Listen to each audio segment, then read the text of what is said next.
What up, Cowboy fans and YouTubers? It's that VA Dallas Cowboy fan coming back at you on the Monday hangover.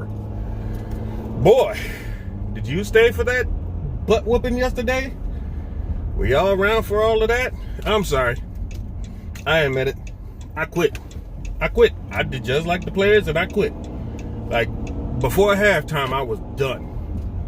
When these guys couldn't pick up a simple 4th and 1, I was done. I admit it. I left this team. I walked out on them. They showed no heart. I'm going to show no heart.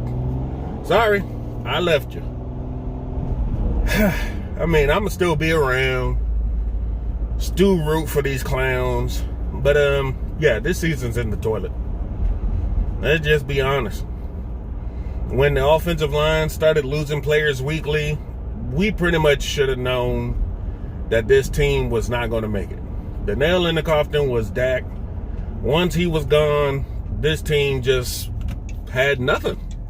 I don't know what it is. You got players blaming coaches. You got the coaches saying that the team has no heart when your quarterback gets knocked out and you just walk the hell off. Don't even show him any support, nothing. Don't even try to get up in the man's face and anything. Y'all just have no heart. I mean, this is the first time this team can be said that they've quit since 2010 when they quit on Wade Phillips. And that's a shame. These guys are just a bunch of overpriced, overpaid quitters. I don't know why we're not in the organization, but we know that it pretty much starts at the top.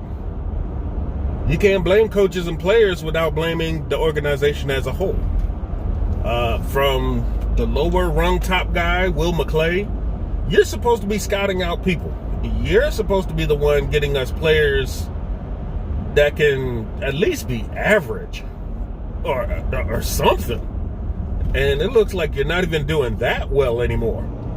Because once these top end starters are gone, these backups can't do anything. I mean, especially these free agents that we've been bringing in over the years, they've done nothing. It's ridiculous. I don't know what's going on. Outside of the first or second round of the draft, we've done absolutely nothing. And if you don't hit on most of your draft picks, then you're just setting yourself up for another 3 to 4 years of ineptitude until y'all might get close enough to get somebody else in the same position. Until then, you're just rehashing stopgaps. And that's what we're doing. We're just getting a bunch of high-priced stopgaps.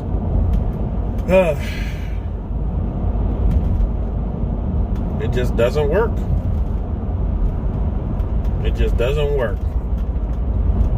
We've hit on a couple guys in the draft,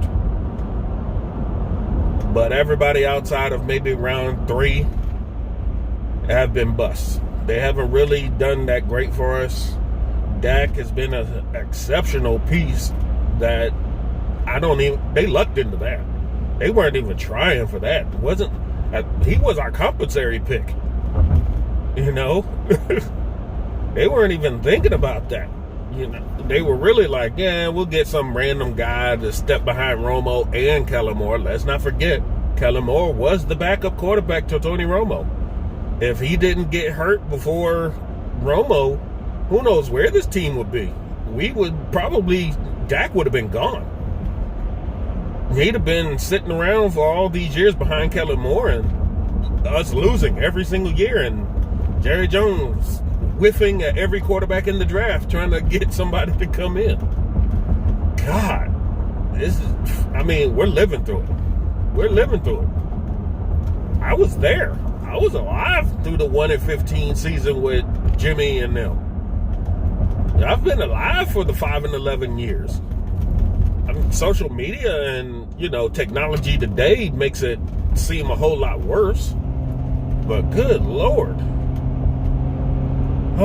Next up, Stephen Jones. USAN player acquisition is $365. That's great. But who have you brought in that stuck around for another year? Robert Quinn. That was great. Too bad he played himself out of Dallas. Randall Cobb played himself out of Dallas. Bennett retired on us. You brought in Ron Leary, and he decided, well, y'all decided, or something happened where it just didn't happen, and he had retired. It's just crazy. Didn't we bring in another offensive lineman in training camp or something early on, and he decided to retire too? Dallas is just a name. It's just a name now. Everybody's using that name to further their own careers. They're not actually thinking about sticking around Dallas. Man, it's a great piece to add on your resumes, but nobody's actually considering us an organization to stick with, you know? Now, they'll do it for the money, but as some other people have said, these guys are mercenaries. These guys are not homegrown talent anymore. And some of the homegrown talent we let walk. And they've done things in other places. So you can keep player acquisitions 365, but you ain't doing nothing for this team to help them at all. Because you keep pinching and you're still being cheap. And, you know, you don't want to give away draft prospects, but it doesn't even matter. The stuff you're giving away is not even getting anything in returns, you know? And then you start at the head of the beast. Jerry Jones. Wayne Jones. Where to begin with that guy? I mean, he's calmed down a lot. This is a humbling year for him because he's been quiet, and people said that he's been quiet for far too long about stuff that was outside of football, that had nothing to do with football, and everybody wanted him to have some kind of an opinion on it. And now during the season, y'all want him to say something. You want him to take action and speak up and do something. He's not. I don't know if they're delusional or they have some kind of plan, but they know this season is something. And they're going to continue walking out here every single day and telling us everything's fine until the season's over. And then they're going to do something.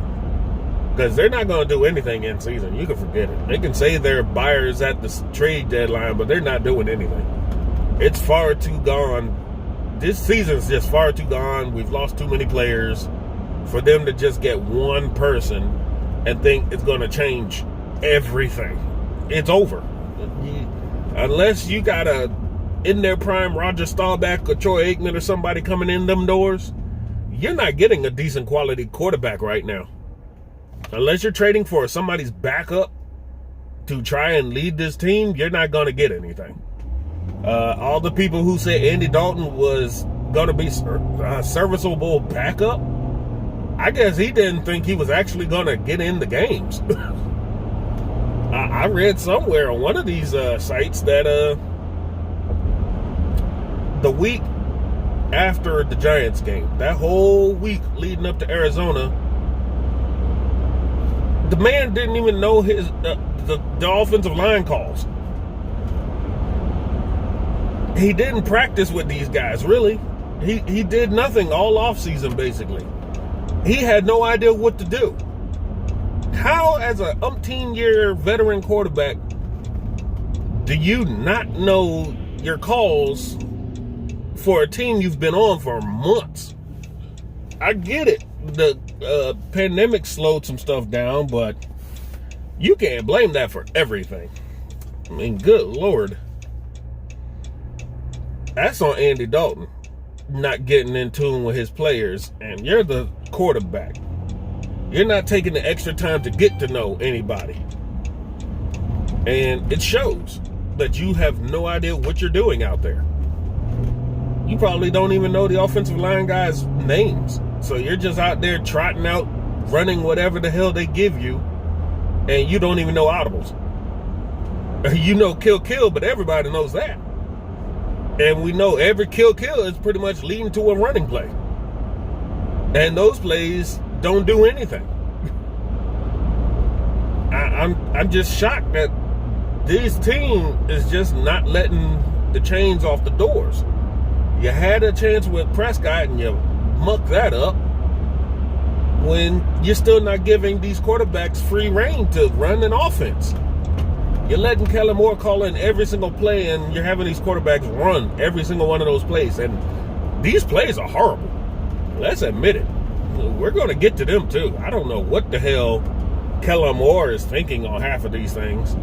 Their positional awareness of down and distance and play calling is horrible.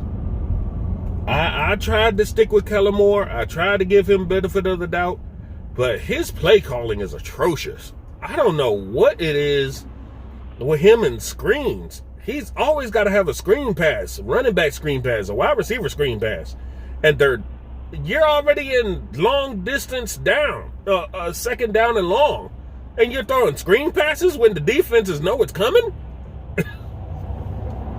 Oh my God.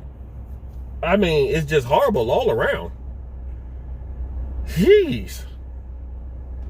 But it's a season where everything's been a wash. Maybe he's just trying to see what works and won't work. Working on something for next year. Who knows? But you darn sure ain't helping the team this year. That's all I'm saying. The only real bright spot is the fact that you're going to be able to get a higher draft pick. Some people are saying, what do you do with a number 2? If you get the number 2 behind the Jets. Some people say give up the farm to get Trevor Lawrence. Well, imagine if you went and got Trevor Lawrence.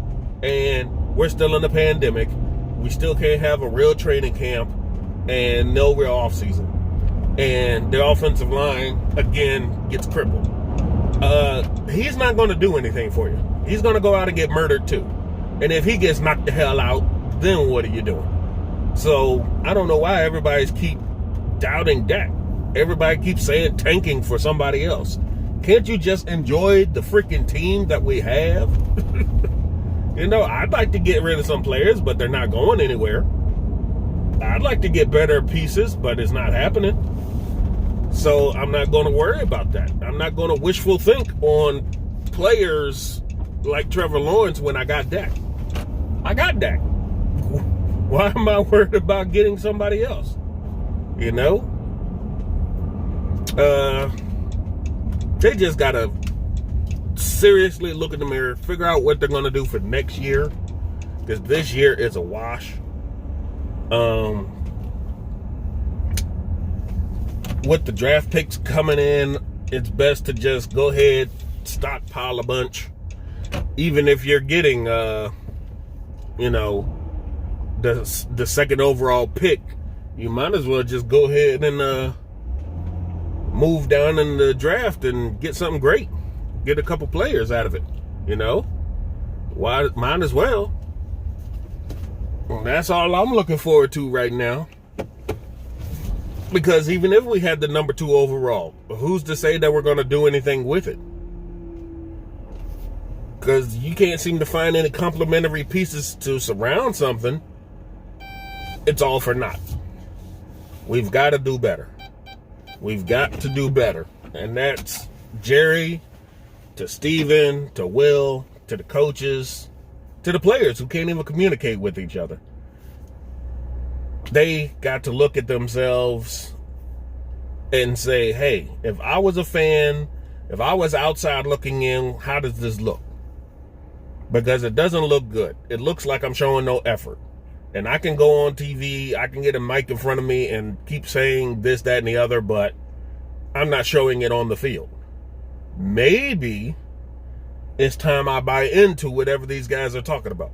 Maybe it's time I take accountability for myself and others and be a team leader and, work this stuff out. Until that happens, and until somebody steps up and be a true team leader, not just sitting in the office and going on radio shows every Tuesday, spouting out the same crap every day. Until somebody goes in that locker room and puts their foot down and says, I'm going to kick everybody's ass, that doesn't show up. nothing's going to change. Wishful thinking, right? But can't get no worse. You might as well just throw the rookies out there. I want to see what DiNucci can do, if he can turn this adversity into a positive. I want to see Bradley and I want to see Reggie Robinson. I love to see Gallimore. I love to see the guys that we drafted and are not active every week come out here and do something. Why not? You can't get no worse, you know? So that's my thoughts on that. I'm going to look into positive of this and say it's better draft pick. That's pretty much the only positive right now, is that we're getting a real look at some of these younger guys way before they're ready, and we're going to see what they can do. If I have any other thoughts on the way to work, I'll make another video. Until then, y'all take care on this Monday. Stay safe, take care, and don't stress too much about the team.